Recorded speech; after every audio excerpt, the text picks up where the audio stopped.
Okay, hello guys. So I said I was going to make you a few videos about some different drawing activities. On this one I'm going to be focusing on drawing bark and drawing tree branches and things like that. I know that's something a few of us have been struggling with, and it's something, if you're doing deforestation, it could end up being a really lovely page in your book. I'm doing an example here on 3 different colours of paper. I've got my brown paper at the bottom. Obviously you could do that on something like cardboard or craft paper. Anything you have available. I've got my white pencil, my white paper, generic one in the middle, and then I've got black paper at the top. I have these available to me, you might not, but they're there. It's an example if you'd ever want to do anything like this.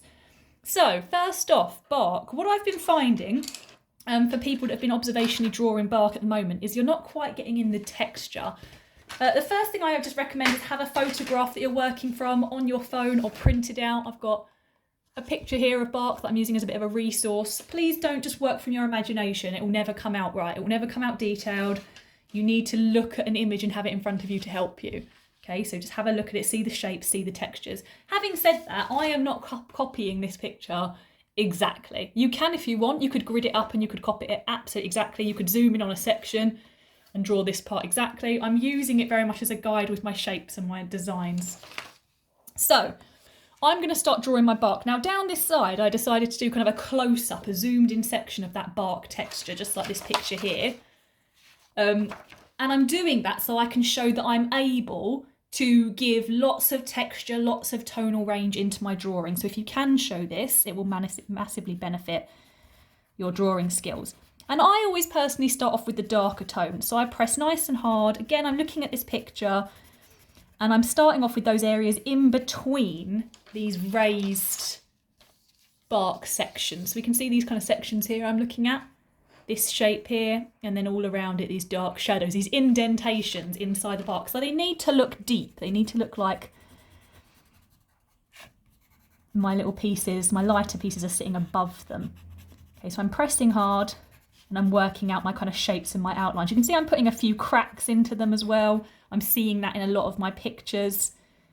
These kind of abstract cracked lines, and I want a few of those. There's a few that have kind of layers. They're built up over lots of layers, this bark. Remember, anything natural is never going to have perfectly straight lines. It's always going to be a bit wobbly and a bit messy, and that's how we're going to draw it. Okay, I've got that. I now want to put a bit of tonal range into my bark, and again, I'm working with a little bit of kind of scumbling, circular shading patterns, loose lines. Nothing's going to be I'm not doing our usual hatching and cross hatching because nothing about this is particularly straight.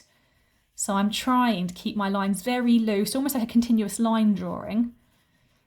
And I'm adding in a balance of some kind of heavier single lines and then a little bit of shading around places. Pick a side that you know is the darker side, particularly if you're looking at a picture, and bring in your shading there. So that's going to be my darker side.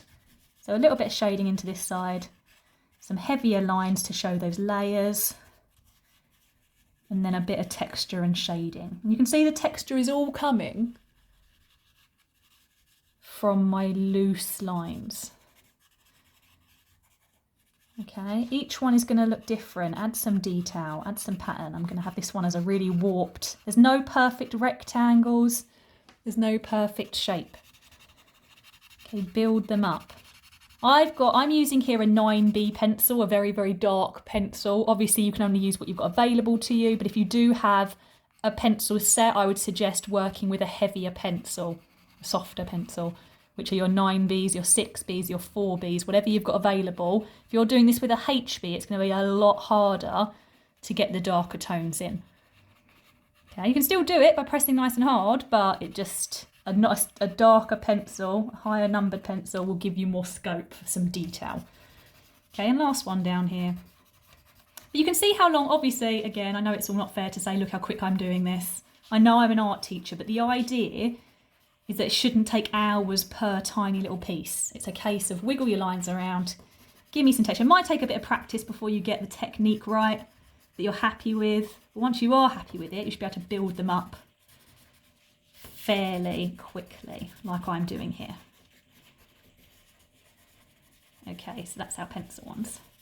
I'm going to leave that there. You can see as a group, they're starting to look really strong. You might draw one or two and think, oh, that's not looking very detailed. But if you keep with it and you draw a group of them, I'm sure you'll start being really happy with that design. What I'm actually really happy about here is that these were kind of tighter gaps and now this is spreading out. It's almost like a bit of perspective, like the curve of the tree as I'm coming round to the front of the tree and that gap's widening up. That's looking a bit more realistic. That's almost like a happy accident, really. I'm just accidentally kind of doing my gaps bigger. But I think that's working quite well. And we can see all of that texture and that design. I'll hold it up nice and close for you. Oh, if I could find the camera. Texture, detail and design, that's what we're looking for. Now, I've obviously done exactly the same thing in the top with my white pencil. That's this section here. Same kind of thing again. Obviously, I'm just having to split it a little bit and find my white pencil. Again, I'm quite lucky. I have Prismacolor pencils, which are fantastic coloured pencils. A white pencil might be a little bit tougher. If you've got any kind of white pen or even white watercolour, white acrylic you can do, that could be fantastic as well. So exactly the same idea, lots of loose lines, lots of texture, but obviously now we're going to be shading in the light areas. So just like I chose this side to be my dark with my pencil, this left-hand side that's a bit lighter, I'm now shading in that side. The big gaps in the middle I'm now leaving, because they are my darker tones, and I'm shading these areas in instead.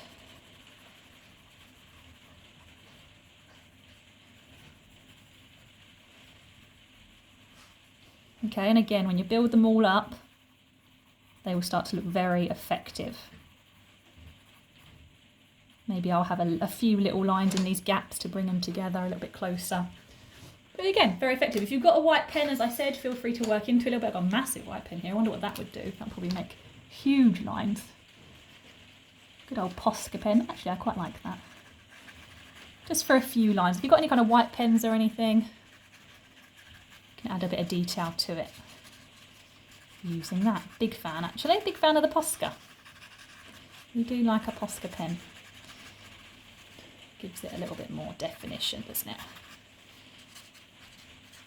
Do use anything you can find. To be surprised what I've used before. Like I said, if you haven't got any inks or anything, water down some white acrylic paint. If you've got a bit of white acrylic paint, water it down. Use it as a white paint, as like a wash. Okay, so we've got our white pencil. Now at the bottom, I started right in the bottom corner, you can probably see here, just doing some brown and white, keeping it fairly tonal, but I started moving over to colour. Let me bring it up a little bit closer. So you can see that. I started moving into colour. Now I want you to pay close attention to that. And just see, again, it's very abstract, it's very loose, but I am mixed in colours there. So in one of those sections, I've used white, I've used a kind of golden yellow, I've used browns, I've used greens, I've used dark blues. This is the challenge. It's looking at a picture. Obviously, if you can find a resource picture, even better, but it's looking at something like this and thinking, how can I bring colour into that? And that can be quite challenging. It does take a little bit of a creative leap. So again, I'm starting off in my darker gaps. I'm trying to avoid using as much black as possible here. So instead I'm going for dark brown and I've got this very dark indigo blue. So exactly the same thing as my pencil drawing, thick dark gaps. Thick, heavy, dark shading. Now that's brown, that works quite well, but if I mix a bit of blue in with it, very, very dark blue, that'll give me a colour close to something that kind of resembles a black without using black. Now I need to create my texture. Now we've already decided how to do the texture with our kind of slightly heavier shading on one side, our loose kind of wiggly lines, building up our kind of abstract texture, but I just now have to do it colour. I'm starting off with brown, because obviously brown is a natural colour we can all jump to. We're quite happy with brown, leaving some of the side lighter. I might add some white into there. Again, drawing from that top black area, because now I want a neutral colour paper. Like I said, cardboard works very well for this if you want to try this out on some cardboard. If you've got some good coloured pencils you can use. Got a bit of my white. Now, brown and white, it works, but it's not that visually exciting, so I need to bring some other colours in. Green, as I've said, if I could find my green. There it is, hiding away. Most trees will have little bits of green on them. It might be from bits of like kind of a moss, I want to say, growing on the tree. Things like that. So bring a little bit of green in. It's a natural object, a natural element. Green isn't going to be uncomfortable in that area. Okay, I wonder if I can zoom into that a little bit. Nope, it's not going to help me. I've got a kind of goldy yellow or a regular yellow, anything you want to use. I'm going to bring in little bits of that, not too much. I'm almost still working across in a bit of a tonal range. What's the rain coming? So I'm still working across from like darker tones over to my lighter tones. I've got other colours. I've got peach I can try in there. try out your colours. I could bring in a bit of orange or red, that might be a little bit too harsh. I've got a very dark purpley red here. I thought some of that might be quite nice for some of the cracks. Quite a bold, contrasting colour, but might work quite well for bringing in some of those cracks and some of those designs. And you can just see, I mean, even don't be afraid to even use some purple, some blue. You have to do what works for you. Again, finding a photograph that gives you a little bit more colour or a couple of resource photographs will really help. Okay, doing it from memory or doing it just from your mind can be really tough. If you can get some colour into it, it's really going to help. But again, hopefully you can just see there how many colours you could get into this using the same shading technique as the pencil, but bringing in that colour.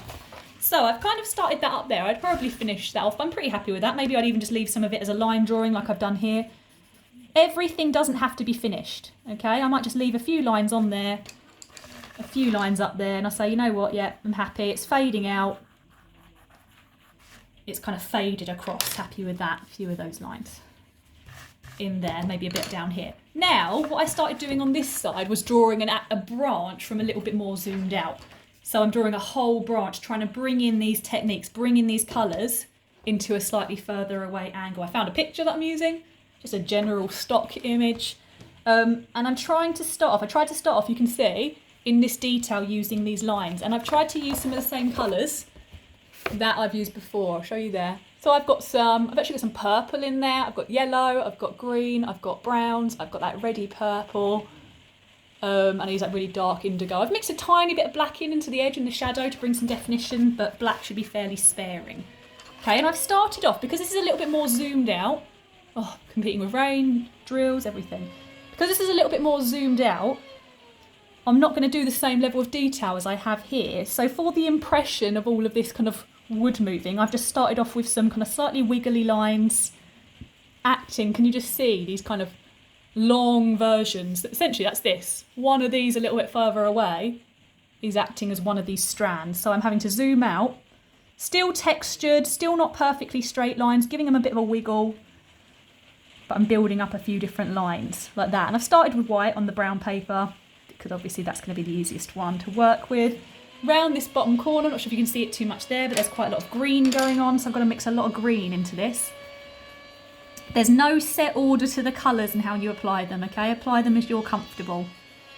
I'm going to get a bit more purple into there. Purple's a bit of a rogue one. Oh, that drill. Sorry guys, it's never easy teaching from home, is it? I just feel purple works in this picture. I'm looking in this picture and I can see tiny hints of it. And again, the more colour I can naturally get in there without making it look super weird, the better. Now it's very red. I've got a very weird red streak just going along that bit. So I'm going to use my red, start building it up. Just like that.